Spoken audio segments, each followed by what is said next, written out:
rostros para orar. Padre Celestial, te damos gracias por las múltiples bendiciones que has derramado sobre nosotros. Te pedimos, Señor, que al estudiar tu palabra este día, tu Espíritu Santo se acerque a nosotros y nos dé mentes claras y corazones dispuestos a recibir la semilla de la verdad. Te lo pedimos en el precioso nombre de tu Hijo, Cristo Jesús. Amén. Quiero extenderle un saludo muy cordial a todos aquellos que nos acompañan en nuestra reunión de hoy. Estamos muy contentos de tenerles con nosotros. También quiero extenderle un saludo muy cordial a aquellas personas que nos están viendo en las pantallas de televisión en los diferentes países de habla hispana. Estamos muy contentos de que nos estén acompañando en el día de hoy.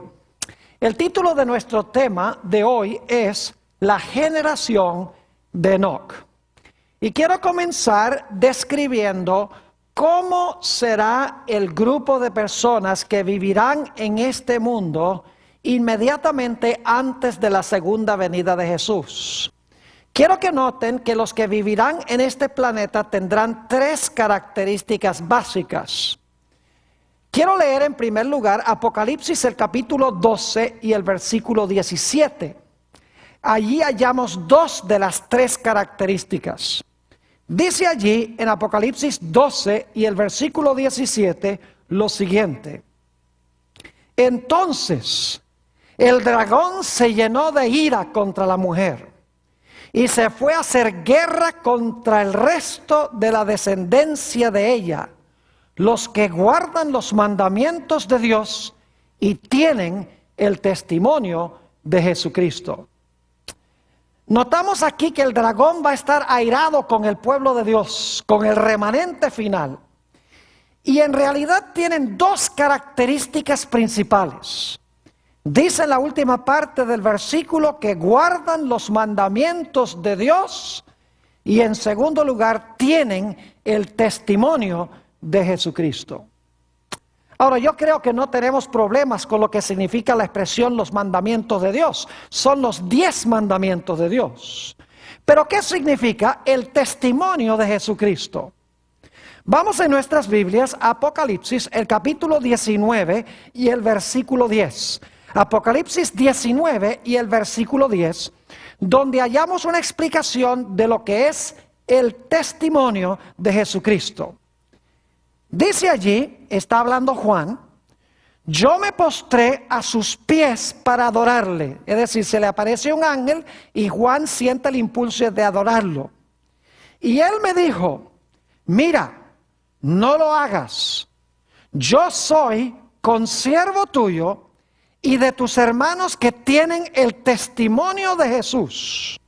Adora a Dios, porque el testimonio de Jesús es el espíritu de la profecía. Notamos entonces que el testimonio de Jesús es el espíritu de profecía.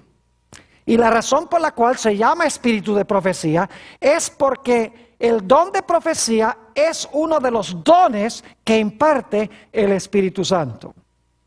Es decir, el remanente final que Satanás va a odiar, va a ser odiado por dos razones. Número uno, porque guardan los mandamientos de Dios, y en segundo lugar, porque tienen el don de profecía o el testimonio de Jesucristo. Pero hay una tercera característica que queremos notar en cuanto a esa generación final que va a vivir en este mundo. Apocalipsis el capítulo 14 y el versículo 12 tiene esa característica. En realidad se repite una de las características que ya vimos y se añade otra. Dice en Apocalipsis 14 y el versículo 12 lo siguiente: aquí está la paciencia de los santos, los que guardan los mandamientos de Dios y la fe de Jesús. Quiero que noten que la generación final, según esto, va a tener la fe de Jesús, además de guardar los mandamientos de Dios. Es decir, que la generación final que vivirá en este mundo tendrá tres características básicas. Uno, guardarán los mandamientos de Dios. 2, tendrán el don de profecía, que es el testimonio de Jesucristo. Y en tercer lugar, dice que tendrán la fe de Jesús o guardarán la fe de Jesús.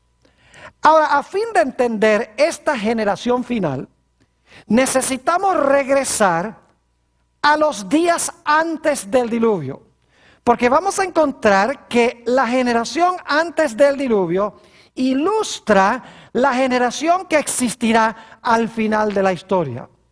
Lo primero que quiero que notemos en cuanto a la generación antes del diluvio es que había dos grupos. El primer grupo eran los impíos y el segundo grupo constituía los justos. En realidad estos dos grupos los hayamos mencionados en Génesis el capítulo 4, donde está la genealogía de Caín, de los impíos, y en Génesis 5 tenemos la genealogía de los justos. Ahora quiero que notemos la condición del mundo inmediatamente antes del diluvio. Dice en Génesis el capítulo 6 y el versículo 5 lo siguiente en cuanto a la condición moral del mundo. Y leo: y vio Jehová que la maldad de los hombres era mucha en la tierra, y que todo designio de los pensamientos del corazón de ellos era de continuo solamente el mal. Noten aquí que nos dice que el mundo estaba casi completamente desmoralizado. De continuo los seres humanos pensaban solamente en el mal. Y por lo tanto Dios en Génesis 7 y el versículo 23 describe que iba a destruir al planeta Tierra. Iba a destruir a aquellos que estaban violando los principios morales de Dios. Hemos visto antes del diluvio la perspectiva de los impíos. El mundo estaba desmoralizado y por lo tanto Dios dijo: voy a destruir a los impíos. Pero ¿qué diríamos de los justos? Quiero que notemos que en realidad antes del diluvio había dos diferentes grupos de justos. Había una sola categoría de impíos, los que fueron destruidos en el diluvio. Pero había dos categorías de justos antes del diluvio. Y ya van a entender lo que estoy diciendo. Voy a leer ahora varios versículos o porciones de versículos que hallamos en Génesis el capítulo 5. Vamos a notar la primera categoría de justos que vivían antes del diluvio. Dice en Génesis 5:5: y fueron todos los días que vivió Adán 930 años y murió. En el versículo 8 dice: y fueron todos los días de Set 912 años y murió. Dice en el versículo 11: y fueron todos los días de Enos 905 años y murió. Versículo 14: y fueron todos los días de Cainán 910 años y murió. Versículo 17: y fueron todos los días de Maalaleel 895 años y murió. Versículo 20: y fueron todos los días de Jared 962 años y murió. En el versículo 27 dice: fueron pues todos los días de Matusalén 969 años y murió. En el versículo 31 dice: y fueron todos los días de Lamec 777 años y murió. Y finalmente en Génesis 9:29 dice: y fueron todos los días de Noé 950 años y murió. La primera categoría de justos que vivían en el mundo antes del diluvio fueron aquellos que pertenecían al linaje santo y que murieron. Pero hubo una segunda categoría de ser justo que vivió antes del diluvio. Notemos lo que dice en Génesis, el capítulo 5 y el versículo 24, sobre esta segunda categoría de persona justa. Dice allí en Génesis 5:24 lo siguiente: caminó pues Enoc con Dios y desapareció porque le llevó Dios. Fíjese que en toda la genealogía que leímos, los diversos versículos, dice y murió, y murió, y murió, y murió. Pero aquí encontramos un personaje que cabe dentro de otra categoría. Dice que no caminó con Dios y desapareció porque lo llevó Dios. Ahora, en el libro de los Hebreos, el capítulo 11 y el versículo 5, se amplía lo que leímos en Génesis 5:24. Aquí vamos a encontrar que Enoc no murió. Dice allí en Hebreos 11 y el versículo 5, por la fe, Enoc fue traspuesto para no ver muerte y no fue hallado porque lo traspuso Dios. Y antes que fuese traspuesto, tuvo testimonio de haber agradado a Dios. Noten que nos dice que Enoc no sufrió ni siquiera la muerte física. Dios lo traspuso. Es decir, Dios se lo llevó al cielo de entre los vivos. Enoc nunca murió, ni siquiera la muerte física. Es decir, en la genealogía de los justos, en Génesis 5, tenemos dos clases de personas justas. Los que murieron antes del diluvio, con la excepción de Noé, que murió después. Y luego tenemos a Enoc, que fue trasladado al cielo de entre los vivos. Resulta obvio que Enoc estaba en una categoría especial, porque solamente él fue trasladado al cielo de entre los vivos. Inmediatamente nos preguntamos, ¿por qué será que Enoc fue traspuesto al cielo sin ver la muerte? Mientras que todos los otros héroes pasaron por la experiencia de la muerte y resucitarán cuando Jesús venga, porque eran fieles. Bueno, quiero decirles que en la Biblia Enoc se menciona solamente en 4 pasajes.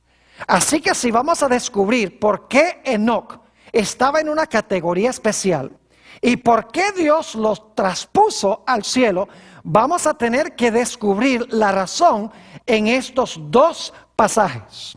Quiero mencionarles, estos pasajes son cortos, no tienen aparentemente mucha información, pero en realidad cuando miramos estos pasajes con cuidado, podemos descubrir muchas cosas en cuanto a Enoc.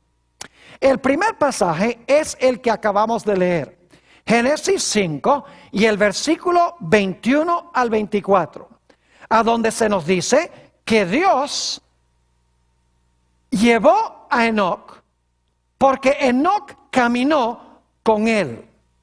El segundo texto está en Lucas 3 y el versículo 37.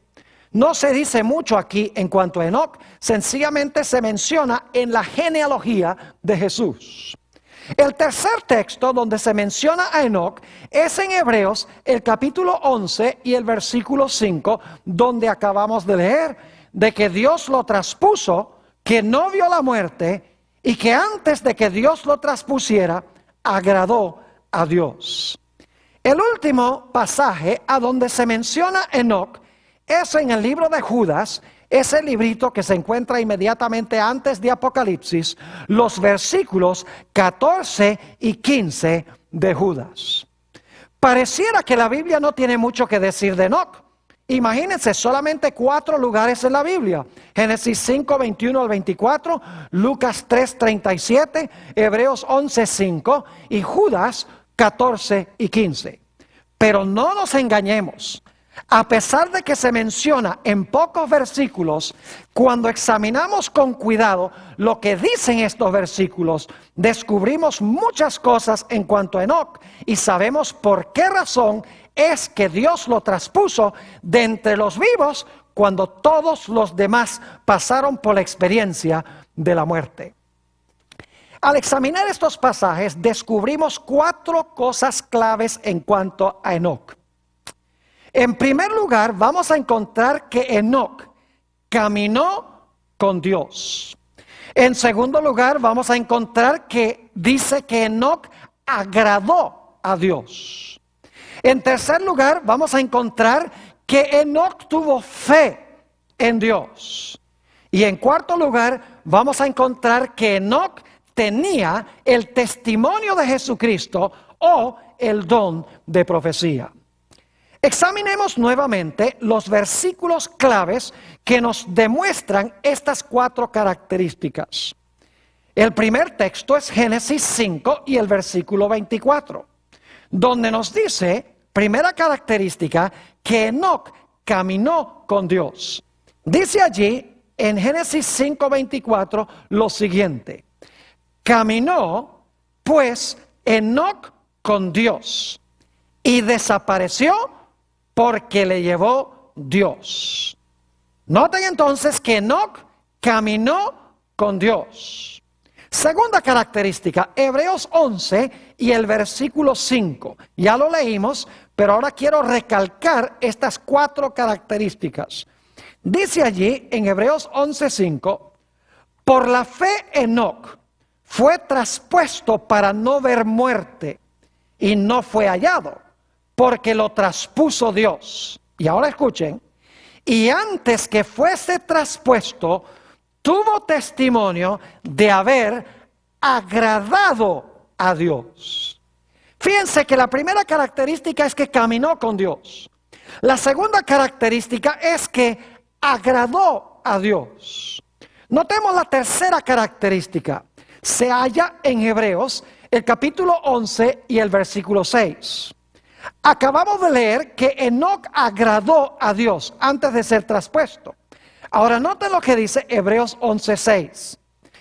Pero sin fe es imposible agradar a Dios, porque es necesario que el que se acerca a Dios crea que le hay y que es galardonador de los que le buscan. Así que noten que Enoc agradó a Dios y sin fe es imposible agradar a Dios. Es decir, Enoc tenía fe. La cuarta característica, como les mencioné, la hallamos en Judas, el versículo 14 y 15. Saben ustedes que Enoc es el primer personaje en la Biblia que se menciona que haya tenido el don de profecía o el testimonio de Jesucristo. Quiero leer Judas 14 y 15, a donde se habla de Enoc como profeta.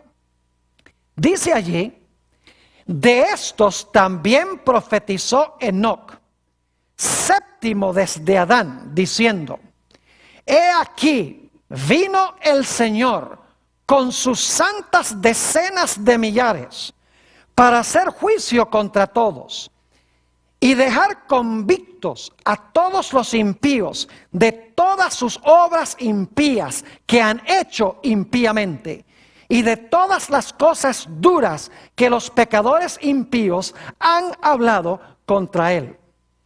Quiero que noten la primera frase del versículo 14. Hablando de los impíos, dice, de estos también profetizó Enoc. Si profetizó, tiene que haber sido profeta. Así que vemos 4 características en cuanto a Enoc.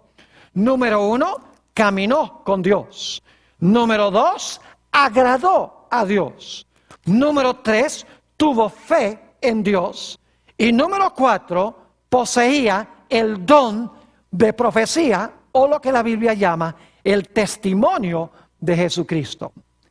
Ahora vamos a examinar cada una de estas características, porque como les mencioné, solamente tenemos unos pocos versículos en cuanto a Enoc, Pero cuando miramos en el resto de la Biblia, lo que significa caminar con Dios, lo que significa agradar a Dios, lo que significa tener fe en Dios y lo que significa el testimonio de Jesucristo, en otros pasajes fuera de los que mencionan a Enoc, captamos un cuadro de la razón por la cual Enoc estaba en una categoría especial.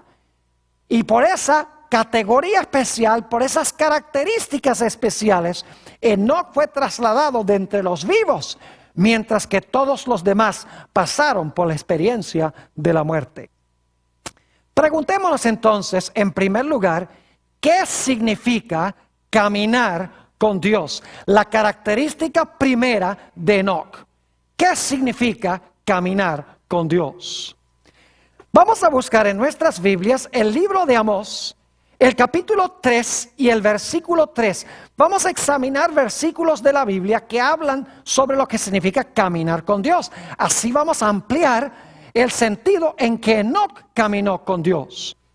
Dice en Amós 3 y el versículo 3: ¿andarán dos juntos si no estuvieren de acuerdo? Ahora, debo decirles que cada vez que la versión del 60, que es la que estoy usando yo, usa la palabra andar, en realidad es la palabra caminar. Se puede traducir caminar. Así que este versículo dice: ¿caminarán dos juntos si no estuvieren de acuerdo? Notamos entonces que si Enoc caminó con Dios, tenía que estar de acuerdo con el corazón de Dios. Ahora, saben que muchas veces en el Antiguo Testamento, cuando se menciona caminar con Dios, se vincula con guardar los mandamientos de Dios. Noten, por ejemplo, Deuteronomio 10 y los versículos 12 y 13.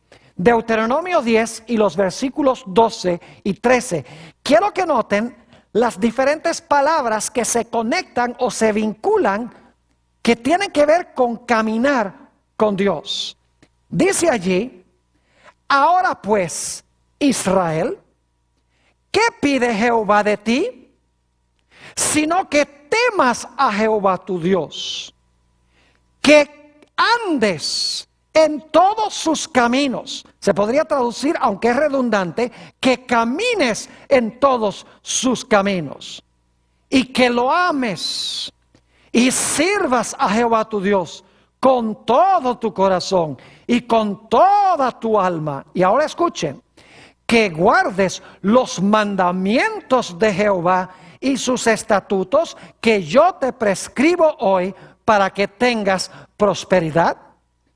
Noten los términos sinónimos en este pasaje. Habla de caminar con Dios, habla de amar a Dios, servir a Dios, y habla de guardar los mandamientos de Dios. Es decir, caminar con Dios significa amarle, significa temerle, significa guardar sus santos mandamientos. Otro texto donde se vincula el guardar los mandamientos con el caminar con Dios es Deuteronomio 13 y el versículo 4. Deuteronomio 13, 4. Dice allí: en pos de Jehová vuestro Dios andaréis. Nuevamente se puede traducir caminaréis. Ahora escuchen: a él temeréis, guardaréis sus mandamientos y escucharás su voz, a él serviréis y a él seguiréis. Fíjense todas las palabras sinónimas. Caminar con Dios significa temerle, significa guardar sus mandamientos, significa escuchar su voz, significa servirle y significa seguirle. Nuevamente notamos que caminar con Dios se conecta con la idea de guardar la santa ley de Dios, con la obediencia a Dios. Notemos algunos textos más del Antiguo Testamento antes de leer un pasaje en el Nuevo. El Salmo 78 y el versículo 10. Salmo 78 y el versículo 10.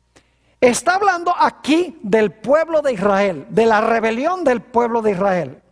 Y dice aquí, en cuanto a ellos, no guardaron el pacto de Dios, ni quisieron caminar en su ley o andar en su ley. Fíjense nuevamente la idea de caminar en la ley de Dios, de guardar los mandamientos de Dios. Noten el Salmo 119 y el versículo 1. El primer versículo del Salmo más largo de la Biblia dice lo siguiente: bienaventurados los perfectos de camino, los que andan o caminan en la ley de Jehová. Fíjese que en todos estos versículos se conecta la idea de caminar con Dios con guardar su ley, con servirle, con seguirle, con obedecerle. Ahora examinemos un pasaje muy hermoso del Nuevo Testamento. Primera de Juan, el capítulo 2 y el versículo 3 al 6. Primera de San Juan, el capítulo 2 y el versículo 3 al 6. Noten nuevamente cómo se conecta la idea de caminar con Dios con la idea de guardar los mandamientos de Dios. Dice allí: y en esto sabemos que nosotros le conocemos, si guardamos sus mandamientos. El que dice yo le conozco y no guarda sus mandamientos, el tal es mentiroso y la verdad no está en él. Pero el que guarda su palabra, en este verdaderamente el amor de Dios se ha perfeccionado. Por eso sabemos que estamos en él. Y ahora note la última parte, el versículo 6. El que dice que permanece en él debe andar o caminar como él caminó o como él anduvo. Noten nuevamente la idea de guardar los mandamientos y cómo se conecta con la idea de caminar como él caminó. Es decir, la primera característica de Enoc es que caminó con Dios. Pero al examinar otros textos de la Biblia, notamos que caminar con Dios significa obedecerle, significa guardar sus mandamientos, significa temerle, significa seguirle, significa hacer lo que Dios dice. Es decir, Enoc caminó con Dios en el sentido de que él obedeció a Dios. Él guardó los mandamientos de Dios. Ahora notemos la segunda característica de Enoc. Dice, como leímos anteriormente, que Enoc, antes que fuese traspuesto, agradó a Dios. Ahora yo quiero que ustedes noten que agradar a Dios también se conecta con hacer la voluntad de Dios y con guardar la ley de Dios. Note lo que dice Primera de San Juan, el capítulo 3 y el versículo 22. Primera de San Juan, el capítulo 3 y el versículo 22. Dice allí: y cualquier cosa que pidiéremos, la recibiremos de él. Y ahora escuchen por qué. Porque guardamos sus mandamientos, y ahora escuchen, y hacemos las cosas que son agradables delante de él. Fíjense cómo se conecta hacer lo que es agradable delante de Dios con la idea de guardar sus mandamientos. Es decir, cualquier cosa que le pedimos a Dios, Él nos la da porque guardamos sus mandamientos, que es lo mismo que hacer lo que es agradable delante de Él. Noten también San Juan 8 y el versículo 29. Aquí se está hablando de Jesús. Es más, Jesús es el que está hablando. Y dice lo siguiente: porque el que me envió conmigo está, es decir, el Padre. No me ha dejado solo el Padre. ¿Y por qué el Padre no lo dejó solo? Dice, porque yo hago siempre lo que le agrada. Fíjense nuevamente la idea de que agradar a Dios significa hacer lo que Dios quiere que hagamos. Significa guardar sus mandamientos, según vimos en 1 de San Juan 3:22. Noten también Romanos, el capítulo 8 y los versículos 7 al 9. Romanos 8, 7 al 9. Saben que en la Biblia los que viven conforme a la carne son los que pisotean la ley de Dios, mientras que los que viven conforme al Espíritu son los que obedecen la ley de Dios. Fíjense lo que dice Romanos 8, 7 y 9. Dice el apóstol Pablo: por cuanto los designios de la carne son enemistad contra Dios. Y ahora escuchen: porque no se sujetan a la ley de Dios, ahí están los mandamientos, no se sujetan a la ley de Dios, ni tampoco pueden. Y ahora escuchen: y los que viven según la carne no pueden agradar a Dios.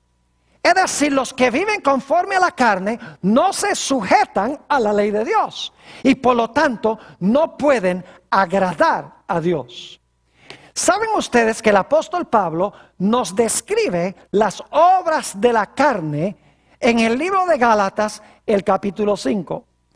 Y mirando con cuidado esta lista, nos damos cuenta que cada uno de los pecados que él menciona es una violación de uno de los 10 mandamientos. Estas son las cosas que menciona: adulterio, fornicación, inmundicia, lascivia, idolatría, hechicerías, enemistades, pleitos, celos, iras, contiendas, disensiones, herejías, envidias, homicidios, borracheras, orgías y cosas semejantes a estas. Si tuviéramos tiempo, analizaríamos cada una de estas palabras y nos daríamos cuenta que las obras de la carne son violaciones de la ley de Dios, porque la carne no se sujeta a la ley de Dios, ni tampoco puede. Quiero leerles una cita que encontramos en Patriarcas y Profetas, página 72. Este es nuestro otro libro texto, además del libro de Génesis, en este seminario. Habla aquí sobre cómo fue el caminar de Enoc con Dios. Dice la autora: el caminar de Enoc con Dios no era en arrobamiento o en visión, sino en el cumplimiento de los deberes de su vida diaria. No se aisló de la gente, convirtiéndose en ermitaño, pues tenía una obra que hacer para Dios en el mundo, en el seno de la familia y en sus relaciones con los hombres, ora como esposo o padre, ora como amigo o ciudadano. Fue firme y constante siervo de Dios. Hemos visto entonces que Enoc caminó con Dios, que se conecta con guardar los mandamientos de Dios. Nos dimos cuenta que también agradó a Dios, que se vincula al igual con guardar la ley de Dios, con obedecer la voluntad de Dios. Pero Enoc tenía una tercera característica. Enoc tenía fe. Note lo que dice en Hebreos el capítulo 11 y el versículo 1 sobre lo que es la fe. Nos dimos cuenta en Hebreos 11:6 que dice que sin fe es imposible agradar a Dios. Y en el versículo anterior dice que Enoc agradó a Dios. Ahora, si Enoc agradó a Dios y sin fe es imposible agradar a Dios, entonces Enoc era un hombre de gran fe. Pero surge la pregunta: ¿qué es la fe que tuvo Enoc? ¿En qué tuvo fe? Noten Hebreos el capítulo 11 y el versículo 1, a donde tenemos la definición de la fe que tenía Enoc. Dice allí: es pues la fe la certeza de lo que se espera, la convicción de lo que no se ve. Ahora inmediatamente nos preguntamos: ¿qué es lo que estaba esperando Enoc? ¿Qué es lo que Enoc no podía ver con sus ojos, que podía ver a través de la fe? No cabe duda alguna, como hemos estudiado en un tema anterior, de que Enoc miraba hacia la ciudad cuyo constructor y artífice era Dios. Aunque el cuerpo de Enoc estaba en la tierra, aunque cumplía todos los deberes diarios fielmente, aunque buscaba agradar a Dios a cada instante, aunque guardaba los mandamientos de Dios, mientras caminaba en la tierra, en la voluntad de Dios, el cuerpo de Enoc estaba en la tierra, pero su mente estaba en el cielo. Él miraba hacia la ciudad que él esperaba en el futuro. Él tenía la convicción de que ese mundo era real, aunque no lo podía ver con sus ojos físicos. Es decir, tenía fe en el reino venidero. Anhelaba estar con Jesús en esa patria. No podía concebir de caminar más en este mundo espiritualmente con Dios. Quería caminar en la santa ciudad físicamente con Dios. En Patriarcas y Profetas, la página 75, encontramos la declaración de la misma autora sobre la experiencia de Enoc. Dice allí: pero el corazón de Enoc estaba puesto en los tesoros eternos. Fíjense eso, el corazón de Enoc estaba puesto en los tesoros eternos. Había contemplado la ciudad celestial. Había visto al Rey en su gloria en medio de Sión. Su mente, su corazón y su conversación se concentraban en el cielo. Cuanto mayor era la iniquidad prevaleciente, tanto más intensa era su nostalgia del hogar de Dios. Mientras estaba aún en la tierra, vivió por la fe en el reino de luz. Entonces estamos viendo que la generación final que vivirá en este mundo tendrá las mismas características que Enoc. Es decir, será un grupo que caminará con Dios, que significa que guardarán su ley. Será un grupo que agradará a Dios. Es decir, no van a vivir conforme a la carne, sino conforme al Espíritu. No van a contrariar la ley de Dios, sino que van a guardar la santa ley de Dios. Y nos hemos dado cuenta que también van a tener la fe que tenía Enoc. Se van a cansar de este mundo. No pueden concebir de vivir un solo día más aquí sin estar en la patria con Jesús. Pero Enoc poseía una cuarta característica, la que se menciona en Judas 14 y 15. Enoc tenía el testimonio de Jesucristo. Enoc tenía, en otras palabras, el don de la profecía. Lo vimos en el libro de Judas, los versículos 14 y 15, donde dice que Enoc fue séptimo desde Adán y profetizó en cuanto a la maldad del mundo y cómo el mundo iba a ser destruido por causa de esa maldad. Nuevamente dice en Judas 14 y 15 lo siguiente: de estos también profetizó Enoc, séptimo desde Adán, diciendo: he aquí vino el Señor con sus santas decenas de millares para hacer juicio contra todos y dejar convictos a todos los impíos de todas sus obras impías que han hecho impíamente y de todas las cosas duras que los pecadores impíos han hablado contra él. Noten que no solamente vivía Enoc una vida santa, sino a través del don de profecía desenmascaró y amonestó al mundo por causa de su maldad y le advirtió al mundo que cambiaran sus caminos por el poder de Dios, o si no, Dios iba a venir en juicio en contra de ellos.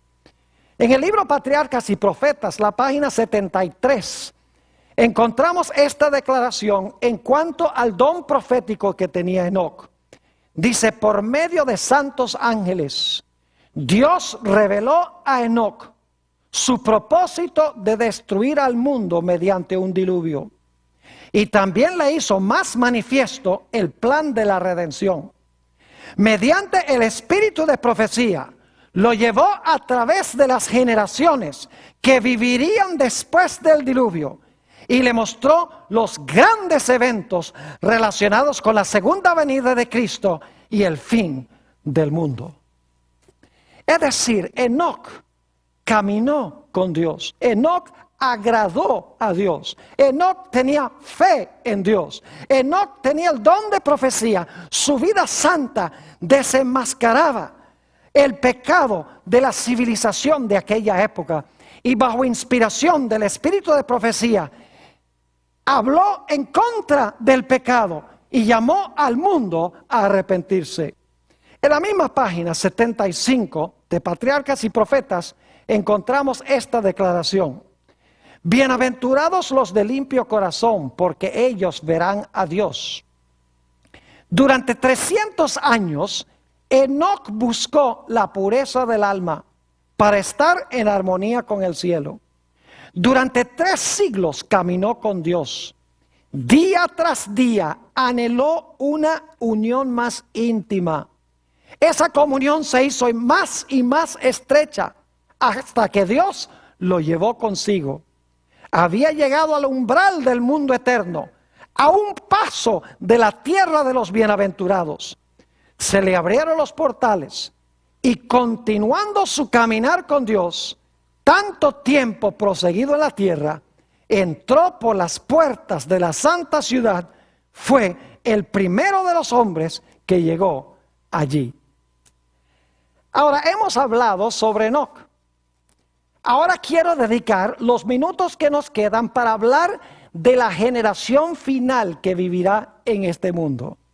¿Saben ustedes que Enoc es un símbolo o una ilustración de aquellos que vivirán en este mundo en los últimos días? Comenzamos nuestro estudio esta noche leyendo algunos versículos de Apocalipsis 12 y 14. Nos dimos cuenta en Apocalipsis 12, 17 que el dragón se airó contra el remanente de la simiente de la mujer porque guardaban los mandamientos de Dios y tenían el testimonio de Jesús, que es el don de profecía. 2 de las características que tenía Enoc. Y en el capítulo 14 y el versículo 12 nos dimos cuenta que la generación final que vivirá en este mundo va a tener la fe, no cualquier clase de fe, sino la fe que tenía Jesús. En Mateo 24, 37 al 39, tenemos nosotros una indicación clara de que lo que existió antes del diluvio va a suceder de nuevo al final de la historia. Dice allí, en Mateo 24, 37 al 39, mas como los días de Noé, así será la venida del Hijo del Hombre. Porque como en los días antes del diluvio, estaban comiendo y bebiendo, casándose y dando en casamiento, hasta el día en que Noé entró en el arca. Y no entendieron hasta que vino el diluvio y se los llevó a todos. Así será también la venida del Hijo del Hombre. Noten que aquí se hace un paralelo, nuestro Señor Jesucristo lo hace, entre el mundo antes del diluvio y el mundo que va a existir antes de la segunda venida de Jesús. Al igual que el mundo era inicuo allá, va a ser inicuo al final de la historia. Al igual que Dios salvó a un grupo de la destrucción, salvará al final de la historia también a un grupo de la destrucción. Pero ahora quiero que noten que al final de la historia habrá 2 diferentes clases de justos. Una sola clase de impíos, pero 2 diferentes clases de justos. ¿Ustedes recuerdan las 2 clases de justos que vimos en Génesis el capítulo 5? Estaban los justos que murieron antes del diluvio, y está Enoc, quien fue trasladado al cielo de entre los vivos. ¿Saben ustedes que al final de la historia van a existir los mismos 2 grupos? Note lo que dice Mateo 16 y el versículo 27 y 28. Aquí Jesús le dice algo muy raro a sus discípulos. Dice allí, porque el Hijo del Hombre vendrá en la gloria de su Padre con sus ángeles, y entonces pagará a cada uno conforme a sus obras. Es decir, Jesús dice, yo voy a venir en gloria con todos mis ángeles, o con todos sus ángeles. Y luego dice Jesús a sus discípulos, de cierto os digo que hay algunos de los que están aquí que no gustarán la muerte hasta que hayan visto al Hijo del Hombre viniendo en su reino. Una declaración extraña, porque todos los discípulos que estaban allí murieron antes de que Jesús viniera, porque Jesús no ha venido todavía. ¿Qué quiso entonces decir Jesús cuando declaró que había algunos allí entre los discípulos que no iban a morir hasta que lo vieran a Él viniendo en el reino de su gloria con sus ángeles? La respuesta la encontramos en el capítulo 17, el siguiente capítulo. Encontramos que Jesús subió a la cima de la montaña con 3 de sus discípulos, con Pedro, Andrés y Juan. Esos son los algunos que iban a venir a Jesús viniendo en su reino glorioso, pero no iban a ver a Jesús viniendo en el reino glorioso en la segunda venida, sino que iban a presenciar cómo iba a ser, y Dios lo iba a mostrar en el monte de la transfiguración. Dice en Mateo 17 y el versículo 1 lo siguiente: 6 días después, Jesús tomó a Pedro, a Jacobo y a Juan su hermano, y los llevó aparte a un monte alto, y se transfiguró delante de ellos, y resplandeció su rostro como el sol, y sus vestidos se hicieron blancos como la luz. Y he aquí, les aparecieron Moisés y Elías hablando con él. En realidad, lo que quiso decir Jesús es que había algunos de sus discípulos, que resultaron ser Pedro, Andrés y Juan, que iban a venir a Jesús en la manera en que vendría cuando regrese por segunda vez. Es decir, en el monte de la transfiguración, Jesús fue cambiado a la forma en que se verá cuando venga en su venida en poder y gloria, y Pedro, Andrés y Juan lo presenciaron. Ahora es importante notar que nos dice el texto que hablaron con Jesús Moisés y Elías. Muy significativo. 3 personas claves en el monte de la transfiguración: Jesús, Moisés y Elías. ¿Por qué razón es que se aparecieron estos personajes? Bueno, les voy a resumir porque no tenemos tiempo de estudiarlo todo. Pero saben ustedes que cuando Moisés murió, según nos dice en Deuteronomio 34, 5 y 6, hubo 2 cosas muy raras en cuanto a él. En primer lugar, dice la Biblia que Dios lo enterró. Es la única persona en la Biblia que Dios haya enterrado.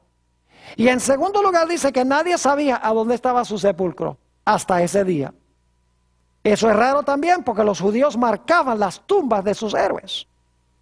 Y luego encontramos aquí en Mateo 17 que Moisés está en el monte de la transfiguración. ¿Cómo es que llegó Moisés al monte de la transfiguración si murió antes de entrar a la tierra prometida? Nadie sabía dónde estaba su sepulcro. Dios lo enterró. La respuesta es que según la Biblia, Moisés resucitó de los muertos.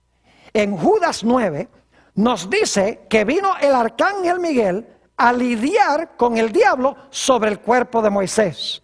Es decir, Miguel había venido para llamar a Moisés del sepulcro, para entonces llevarse a Moisés al cielo. Y por eso es que Moisés descendió del cielo en el monte de la transfiguración. Es decir, Moisés representa a aquellos que mueren y resucitan y luego son trasladados. Pero luego tenemos el caso de Elías. Elías, según nos dice la Biblia, fue transportado al cielo en un carruaje de fuego sin experimentar la muerte. Elías, en otras palabras, representa a aquellos que serán trasladados al cielo de entre los vivos.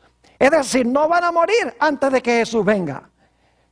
Y claro, el que va a resucitar a los que murieron en Cristo y el que va a transformar a los que están vivos cuando Jesús venga es Jesús mismo. Leámoslo en los escritos del apóstol Pablo, Primera de Tesalonicenses, el capítulo 4 y el versículo 16 al 18. Dice allí el apóstol Pablo, hablando de la segunda venida de Jesús: porque el Señor mismo, con voz de mando, con voz de arcángel, con trompeta de Dios, descenderá del cielo, y los muertos en Cristo resucitarán primero. Esos son los representados por Moisés, quien murió y resucitó. Luego sigue diciendo, luego nosotros, los que vivimos, esos son representados por Enoc, los que hayamos quedado, seremos arrebatados juntamente con ellos en las nubes para recibir al Señor en el aire, y así estaremos siempre con el Señor. Es decir, que tenemos la misma representación al final que hubo en los días de Enoc. Tenemos dos grupos de justos: los que van a morir y resucitar para encontrarse con Jesús en las nubes, y aquellos que van a ser trasladados al cielo de entre los vivos como Enoc. Ahora, no podría concluir este tema sin recalcar y enfatizar que el Nuevo Testamento nos indica repetidas veces que los que van a estar vivos cuando el Señor Jesucristo venga van a tener un carácter muy especial. Van a ser como Enoc, van a guardar los mandamientos de Dios. Su único interés en la vida va a ser agradar a Dios. Van a tener también el don de la profecía para desenmascarar el mal en el mundo y llamar a los impíos al arrepentimiento. Van a tener la fe de Jesús, una fe inquebrantable. Aunque sus cuerpos van a estar en la tierra, sus mentes van a estar con Jesús en la patria celestial. Y no van a soportar la idea de vivir un solo día más aquí en este planeta. Vez tras vez, el Nuevo Testamento enfatiza que se necesita una preparación especial, como la que tuvo Enoc, para estar vivo cuando el Señor Jesucristo regrese en poder y gloria. Permítame mencionarles algunos de esos versículos. San Mateo 5 y el versículo 8 dice: bienaventurados los de limpio corazón o los de puro corazón, porque ellos verán a Dios. Note lo que dice el libro de los Hebreos, el capítulo 12 y el versículo 14. Hebreos, el capítulo 12 y el versículo 14. Hablando de los que van a vivir en este planeta en los últimos días, los que van a ver al Señor, dice: seguid la paz con todos y la santidad, sin la cual nadie verá al Señor. Es decir, el pueblo de Dios va a desarrollar como Enoc la santidad, sin la cual nadie verá al Señor cuando venga. Noten Efesios, el capítulo 5, vez tras vez encontramos esta idea de que la iglesia final, la que va a pasar por la tribulación, los que van a estar vivos, van a tener un carácter limpio, especial, van a guardar la ley de Dios, van a agradar a Dios, van a predicar al mundo el arrepentimiento de las obras impías, y van a tener una fe inquebrantable como la que tuvo Enoc, y van a ser trasladados de entre los vivos. Dice en Efesios 5 y el versículo 25: maridos, amad a vuestras mujeres, así como Cristo amó a la iglesia y se entregó a sí mismo por ella. Y ahora fíjense por qué se entregó Jesús: para santificarla, habiéndola purificado en el lavamiento del agua por la palabra, a fin de presentársela a sí mismo, una iglesia gloriosa, que no tuviese mancha, ni arruga, ni cosa semejante, sino que fuese santa y sin mancha. Fíjese la característica que se da de este grupo en Apocalipsis, el capítulo 14 y el versículo 5. Dice en cuanto a este grupo: y en sus bocas no fue hallada mentira, pues son sin mancha delante del trono de Dios. Vamos a necesitar estar muy cerca de Dios para pasar victoriosamente por la tribulación final. vamos a necesitar el carácter que tuvo Enoc. Quiero leer para terminar un pasaje del otro libro texto, Patriarcas y Profetas. Dice lo siguiente en la página 77. El piadoso carácter de este profeta representa el estado de santidad que deben alcanzar todos los que serán comprados de entre los de la tierra en el tiempo de la segunda venida de Cristo. En ese entonces, así como en el mundo antediluviano, prevalecerá la iniquidad, siguiendo los impulsos de su corrupto corazón y las enseñanzas de una filosofía engañosa. El hombre se rebelará contra la autoridad del cielo. Pero, así como Enoc, el pueblo de Dios buscará la pureza de corazón y la conformidad con la voluntad de su Señor, hasta que refleje la imagen de Cristo. Tal como lo hizo Enoc, anunciarán al mundo la segunda venida del Señor y los juicios que merecerá la transgresión. Y mediante su conversación y ejemplo santos, condenarán los pecados de los impíos. Así como Enoc fue trasladado al cielo antes de la destrucción del mundo por un diluvio, así también los justos vivos serán traspuestos de la tierra antes de la destrucción por el fuego. Oh, mis queridos amigos, hermanos y hermanas, que Dios nos ayude a desarrollar ese carácter semejante al de Enoc, para que cuando pasemos por la prueba final podamos salir victoriosos en Jesús.